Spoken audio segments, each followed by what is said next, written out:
Welcome to AB tutorial.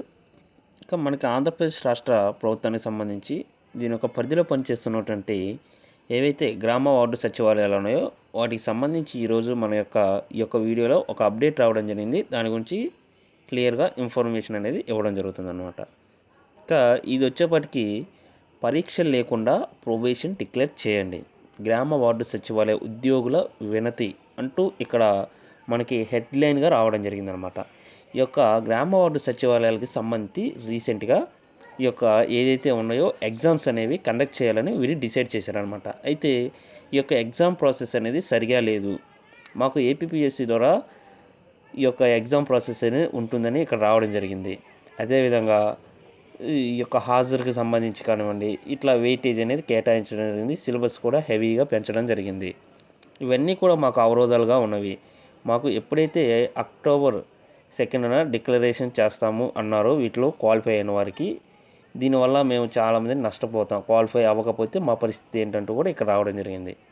ఇంకా ఇక్కడ వచ్చేప్పటికి గ్రామ వార్డు సచివాలయంలో పనిచేస్తున్న ఉద్యోగులకు ఎటువంటి పరీక్ష లేకుండానే 2 సంవత్సరాల్లో ఎవరైతే ప్రొబేషన్ పీరియడ్ డిక్లేర్ చేయాలని గ్రామ వార్డు సచివాలయ ఎంప్లాయీస్ ఫెడరేషన్ అధ్యక్షులు ఇక్కడ కోరడం జరిగింది. అదేవిధంగా గ్రామ వార్డు సచివాలయ స్పెషల్ చీఫ్ సెక్రటరీ అయినటువంటి ప్రజెంట్ ఆంధ్రప్రదేశ్ రాష్ట్రానికి సంబంధించిన అజయ్ జైన్ గారు ఈయన కలిసి ఒక లెటర్ కూడా ఇవ్వడం జరిగిందనమాట.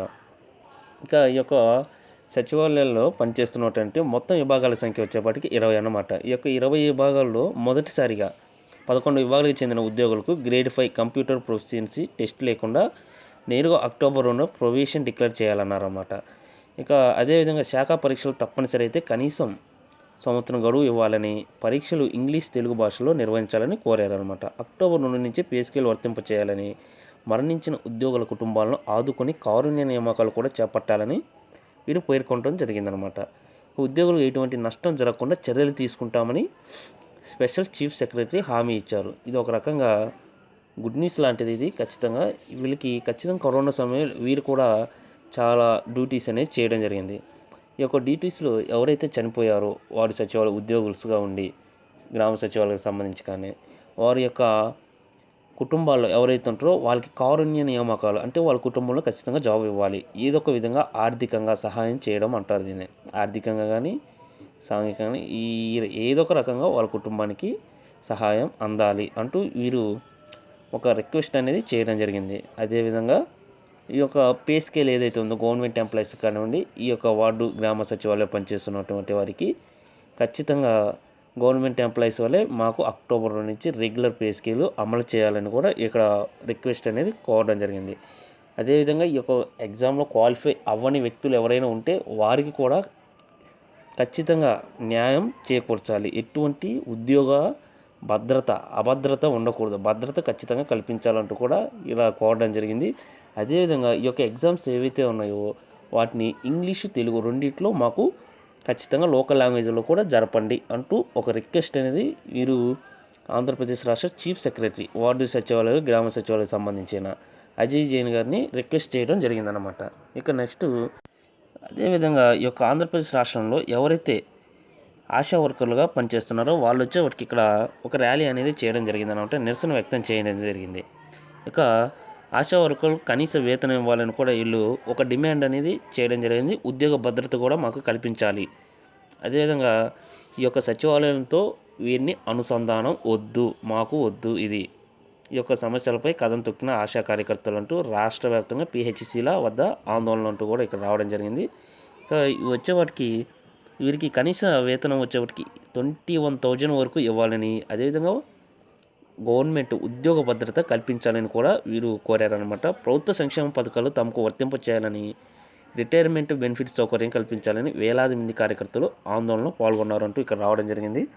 ఇంకా ఇవి డిస్టిక్ వైజ్ జరిగాయన్నమాట ఈ యొక్క నిరసన కార్యక్రమాలు. ఖచ్చితంగా వీరికి అయితే ఇంతకుముందు ఈ యొక్క గవర్నమెంట్ అధికారంలోకి రాకముందు వీరి యొక్క శాలరీస్ అనేవి చాలా తక్కువగా ఉండేవి. ఇప్పుడు ఈ యొక్క గవర్నమెంట్ అధికారంలోకి రాకముందు ఇచ్చిన హామీ 10,000 ఏదైతే ఉందో వచ్చిన తర్వాత అక్రెడిటబుల్ యాక్సలరేషన్ హెల్త్ యాక్యురేషన్ అనమాట, ఇది ఆశా వర్కర్లకు సంబంధించండి.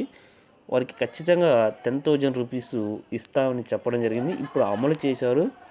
చాలా వరకు వీరికి కొంతవరకు న్యాయం జరిగింది, చాలా వరకు న్యాయం జరిగింది. ఇచ్చిన హామీని అయితే నిలబెట్టుకున్నారు. వీళ్ళైతే ఇంకా మాకు ఖచ్చితంగా ఉద్యోగ భద్రత కల్పించాలి, ఇంకా పే స్కేలు ఇవ్వాలి, అదేవిధంగా గవర్నమెంట్ పరిధిలోకి తీసుకురావాలంటూ కూడా వీరు కోరడం జరిగిందనమాట. ఇక నెక్స్ట్ ఆర్టీసీ ఉద్యోగులు ఎవరైతే ఉన్నారో వారి యొక్క బదిలీలకు కసరత్తు అంటూ ఇక్కడ రావడం జరిగింది. ప్రమోషన్స్కు సంబంధించి కానివ్వండి, ఈ యొక్క ఆర్టీసీ ఎండీ ఎవరైతే ఉన్నారో ప్రజెంటు ద్వారకా తిరుమలరావు గారు ఎగ్జిక్యూటివ్ డైరెక్టర్లు అన్ని రీజనల్ మేనేజర్లు ప్రస్తుత ఖాళీలపై సమాచారం కోసం ఒక సర్క్యులర్ పంపారంటూ ఇక్కడ రావడం జరిగింది.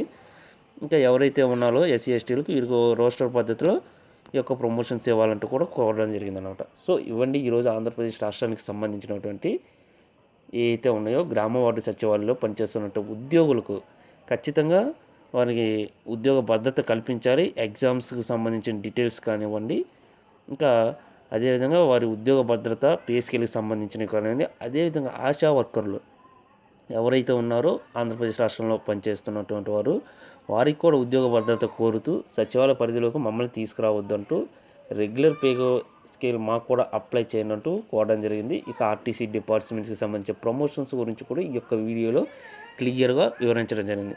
సో ఇలాంటి మరిన్ని అప్డేట్స్ కోసం ఈ యొక్క ఛానల్ని లైక్ చేయండి, షేర్ చేయండి, సబ్స్క్రైబ్ చేయండి. Thank you.